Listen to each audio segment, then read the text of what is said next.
بسم اللہ الرحمن الرحیم۔ پوسٹ نمبر 23، درمیانی جلسے کا بیان قسط 2۔ جلسہ اسے کہتے ہیں جب ہم پہلی سجدے میں جاتے ہیں، ٹھیک ہے، جب اس سے اٹھ کے بیٹھتے ہیں تو اس بیٹھنے کو جلسہ کہتے ہیں۔ اور اس کا طریقہ پہلے بھی ہم نے پچھلی قسط 1 میں بیان کیا، اور قسط 2 میں ہے صحیح بخاری 828 حدیث نمبر۔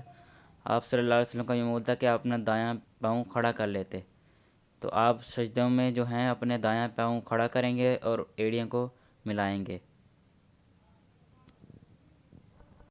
اس کے بعد سنن نسائی حدیث نمبر 1159، اور دونوں اس حدیث سے استدلال کیا گیا ہے۔ دونوں پاؤں کی انگلیاں قبلہ رخ کرتے تھے، ان کے آپ دونوں پاؤں کی انگلیاں کو قبلہ رخ کریں گے اور کھڑا رکھیں گے اور ان کو ملائیں گے ایڑیوں کو، ٹھیک ہے۔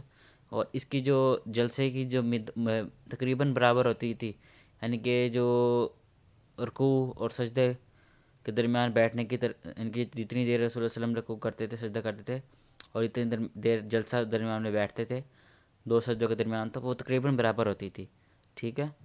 تو کوشش کیا کریں اس کو تھوڑا بڑا کر لیا کریں، تقریباً برابر کر لیا کریں، یہی نبی صلی اللہ علیہ وسلم کی سنت ہے۔ اگر آپ تھوڑا چھوٹا بھی کرتے ہیں تو اس میں کوئی حرج نہیں ہے۔ السلام علیکم ورحمۃ اللہ وبرکاتہ۔